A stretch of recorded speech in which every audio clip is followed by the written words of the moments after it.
For the last couple videos, I've been attempting to survive 100 days in the game Don't Starve, refusing to look anything up, and desperately trying to put that pink goop inside my skull called a brain to use, as I dip my stick into an unforgiving virtual world. Like the noble caveman, I've smashed ideas together in the hopes the resulting outcome puts me ever closer to my goal, instead of leaving me the one missing link scientists avoid making eye contact with, on a path to devolution. But worry not, academics, for in my previous attempts I've made real progress, striking conclusions that shattered the boundaries my feeble mind thought possible, dragging me ever forward, despite how cozy the prospect of letting my spine soften to slink back into the ocean's salty brine may be. The great Socrates never once tweeted, "Just give it one more try, man. Only fake bros give up after 2 tries." But that's because he just didn't use Twitter. But if he did, I bet he'd be adamant that if you get knocked down, just get up again. And don't seek medical attention. Band-aids and proper concussion assessment are for suckers. Foaming at the mouth and slurring a little, 100% a skill issue. This time around, I'm going to get farther than ever before. I've realized that while winter was my downfall, now that I know it's coming, I can be ready.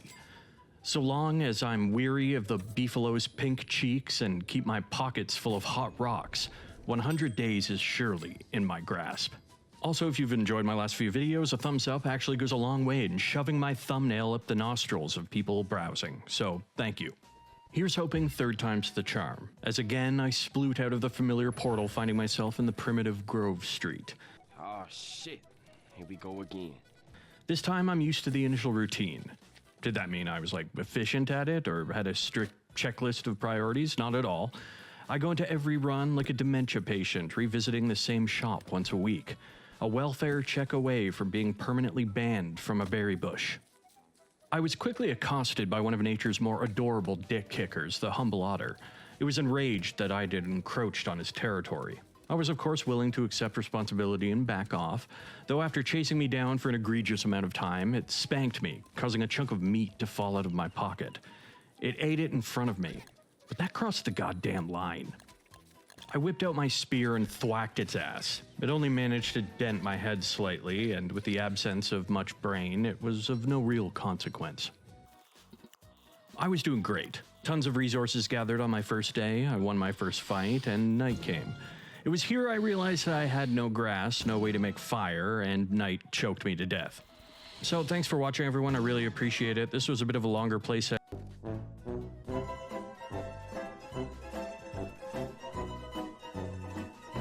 So I started out again. Oh shit, here we go again.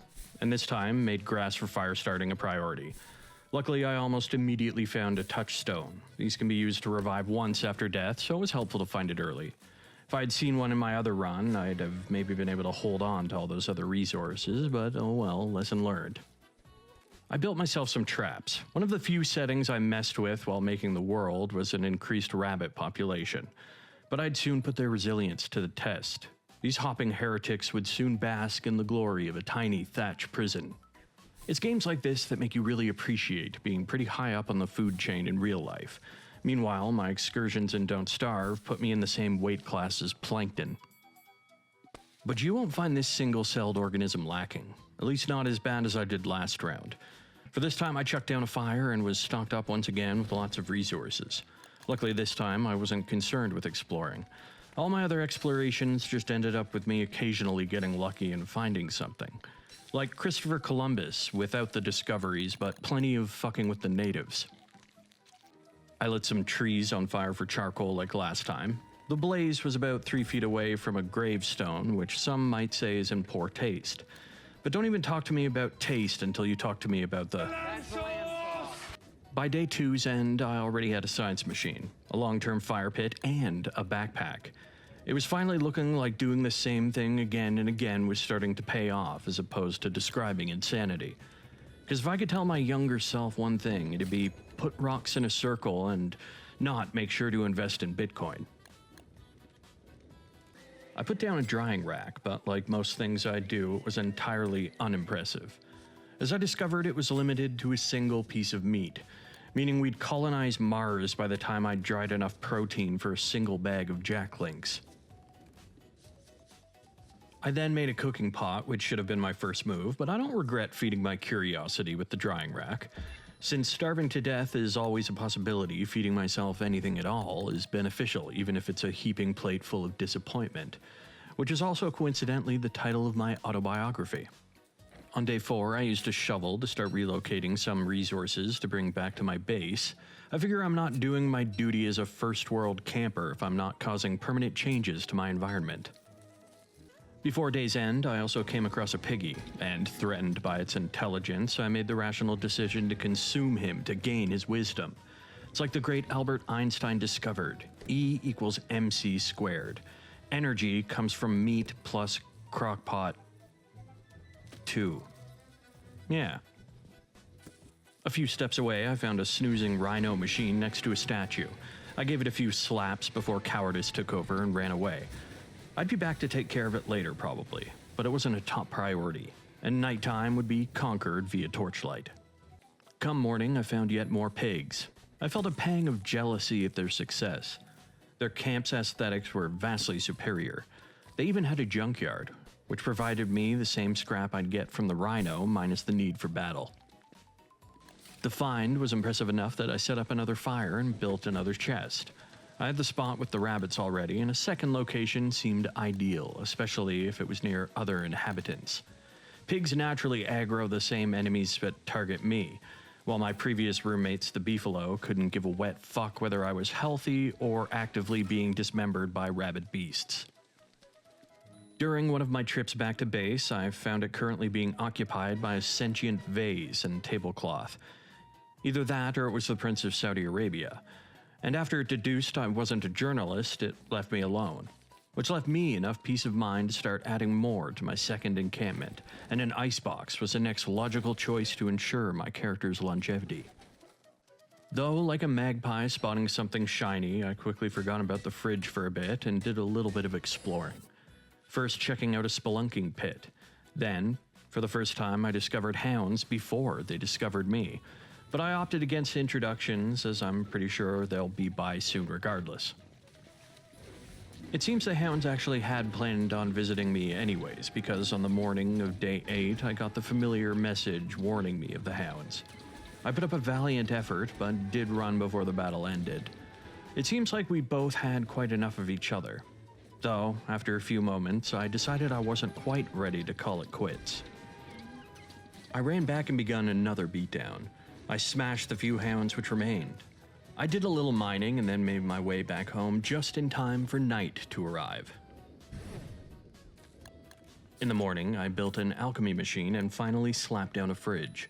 I wasn't really ahead of schedule from my last run, but this time I was well ahead in both resources and overall stuff. I had a decent haul so far, and was already feeling good about the run. It was special. It wasn't just my excessive dog killing that was doing it either. Nearby, a pig was starting a turf war with some web slappers, and I took the opportunity to rob them during momentary civil unrest. After bashing it in, I went to check on the pig and found all of the attackers taking a nap, which no doubt meant they were celebrating victory. And with a frog's help, I took them all out. Then I took the frog out. I'm sure it's what he would have wanted. They say patience is a virtue.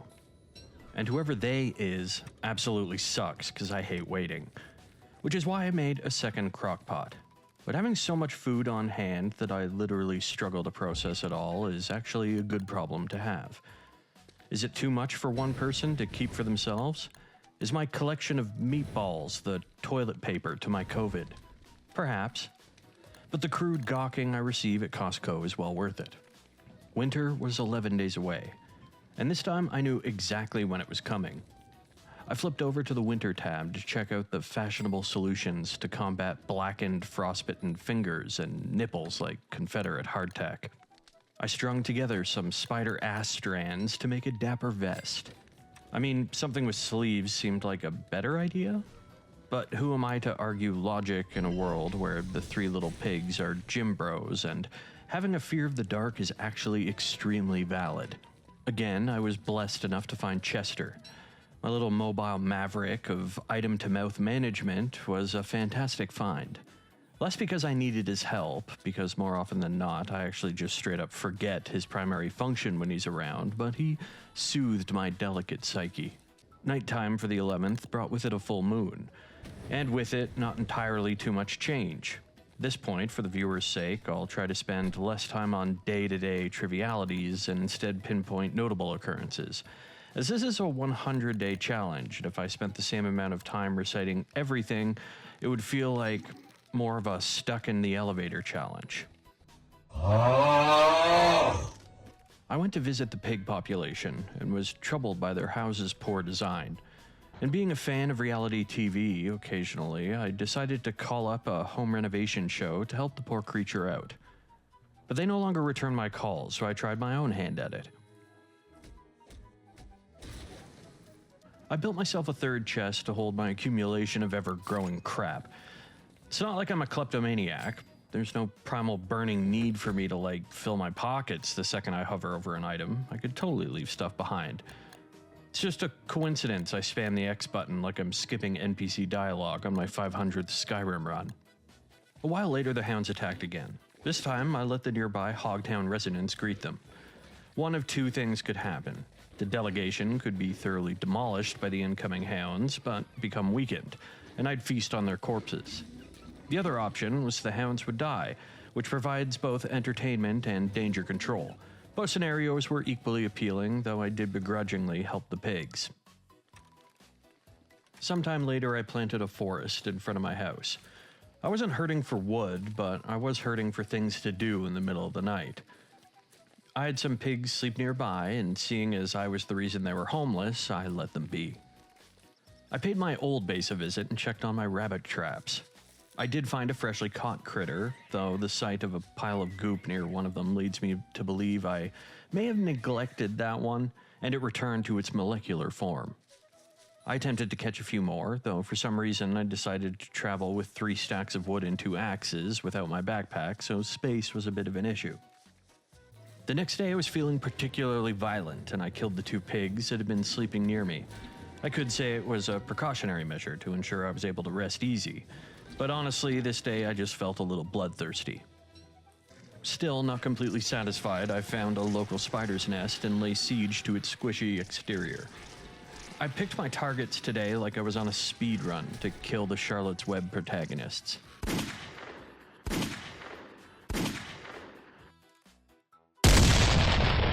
But they proved too difficult to completely eradicate, so after taking a beating, I vacated the area. Having secured a few rabbits, I did the logical thing to do with excess rodents and turned them into a machine. That's what happens when the animal shelters get too many cats, by the way. If you ever see one of your local humane societies add a new wing, you better believe that mittens makes up the foundation. On day 18, I figured out how to turn spider sacks into a healing salve. I'm not a fan of spiders by any means, but I think if they turned into band-aids upon death, I might have a sliver of more respect for them. Though jumping spiders are an exception. If you turn a jumping spider into a product, I'll treat your face like one of those bins at the hospital for dirty needles. Just don't ask me why I have so many dirty needles.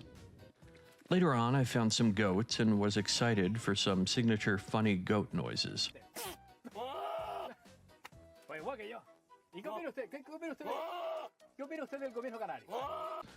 Though they were absolutely silent.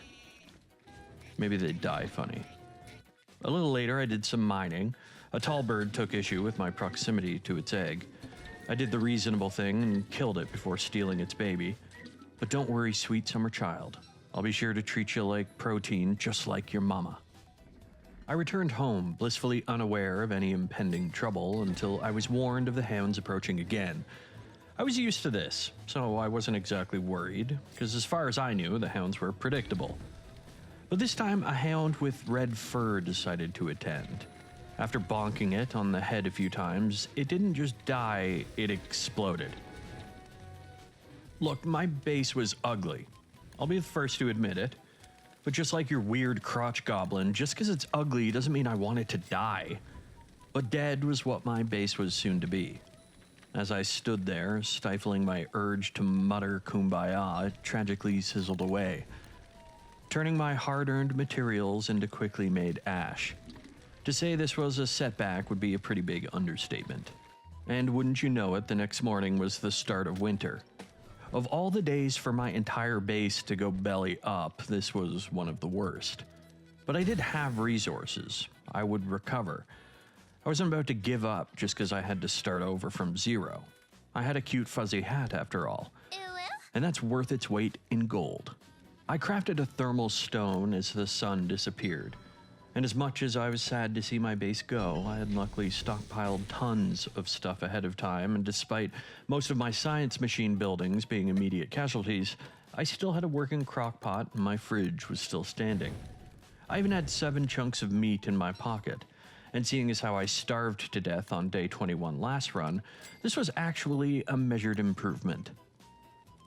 A couple days later, I built a thermometer. It did nothing other than display information I already knew, but it looked fancy. On day 26, I decided to try feeding a pig. I didn't realize that if you gave them any kind of food, they would immediately become your companions. And by day 27, I even found a second one. While most of the time the local residents were merely human shields for me, at this point in the playthrough, I was just desperate for some company to combat the monotony of shortened days. Though one night, the shadow hands appeared to put out my fire, as they often did, but this Babadook-looking asshole showed up too. I hadn't seen this before, or if I hadn't trauma-seared it into my brain yet. But a good rule of thumb in Don't Starve is generally, if it exists, most likely it is actively trying to fuck you over. On day 29, the hounds attacked again. This time they had a frozen hound in their ranks. But either way, I wasn't next to my base, so whichever type they sent, it wasn't an issue. I was already a hair away from day 30. My base was a shadow of its former self, but I had recovered slightly. On my way home for the night, the following day, I discovered an igloo with 2 ice hounds sleeping out front. I made a mental note to come back and try to kill them for daring to live near me, and made my way back home. When night fell and the sun disappeared, I began to hear something odd. It sounded like Darth Vader exhaling a bong rip. I stood around for a while until my character finally said, which essentially means I'm screwed, because uttering a phrase like that with all the confidence of a character with plot armor while I'm playing them is surely unwise. And that's when this asshole struts in.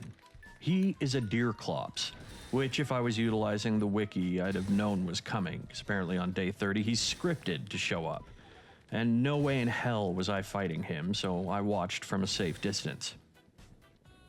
Once again, I had to sit there watching as my base was reduced to basic materials.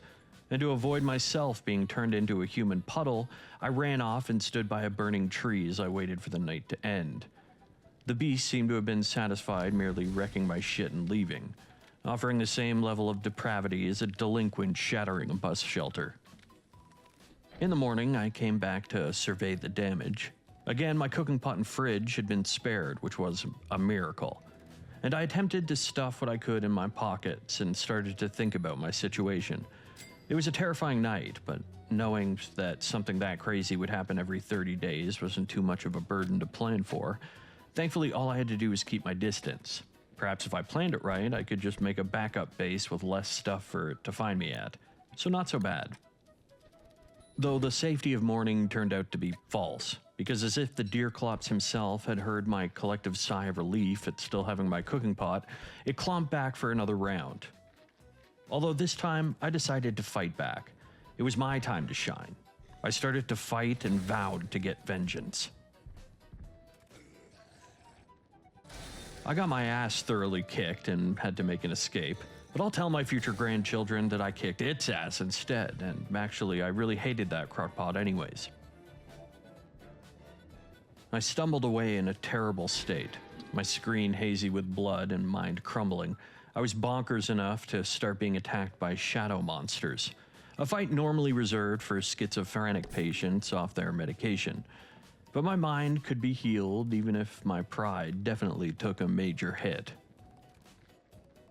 I found a flower garden and picked them all, proving that in this world, holistic medicine isn't just a scam. And with each pluck, I was one step closer to getting my brain soothed and somewhat functional. But with my base and self taking a major wallop over the last little while, it really dampened my spirits. I've found that each time I respawn, I do so with added knowledge, and I proudly strut in with confidence. But now, I didn't really know what to do with myself. On day 32, I did notice that the ground seemed to be somewhat less covered in snow, but I wasn't really sure that it was, or if it was just my imagination, because the snow might have always looked patchy like that. It had only been a couple of days since I'd been sabotaged, so it seemed unlikely my luck would turn around anytime soon. But to my surprise, a few days later, winter disappeared and gave way to spring. A whole new season. So far, I'd endured fall and winter. So 50% of my seasonal experience was god-awful. But the green floor was surely a sight to behold. It had grabbed a syringe and injected raw, unfiltered pep into my step. I found a swamp biome as well and was able to watch a few spiders get absolutely smashed by a ground monster. It was the hardest I'd ever seen anyone other than a Japanese anime girl take a tentacle. And in this game, it's always a pleasant surprise finding my enemies fighting my enemies. So thank you, Senpai. While I was exploring, I decided I'd attack a spider myself. I could take a few on and have done so easily before. I battled deerclops. I can survive one or two spiders easy peasy. And after striking it down, both my Easy and my PC took a direct hit to the balls as I found out that spider was well liked in his community. With the hastily gathered horde of them on my trail, I ran past some beefalo, and the spiders then chose to divvy up their violence, and I used their new targets as a distraction. As the day continued to night, the rain begun, and I actually started to freeze again. Panicked, I also didn't have enough stuff to make a torch and managed to just build one in time to heat myself up and save myself from the darkness. Stupidly, since it was green outside, I immediately forgot that night doesn't instantly get longer. That's not how life works, and that's not how punishing life simulators work. So my light eventually went out, and I stood there like a dumbass as my world turned black. Hello darkness, my old friend. Fitting this shall be my end. So once again, I've died. And once again, I've made it farther than ever before. So I'm confident that all I need is one more go at this. I do hope you have enjoyed my suffering. I enjoyed it mostly, and still will continue to subject myself to this struggle until I complete the goal. I hope everyone had enjoyed their holidays and kept a thermal stone handy. If you enjoyed the video and this style of humor and gameplay, please consider subscribing. Helps me keep moving forward in the backward world of Don't Starve and the future games I will surely die in. So thanks for watching once again, and I'll see you all again soon.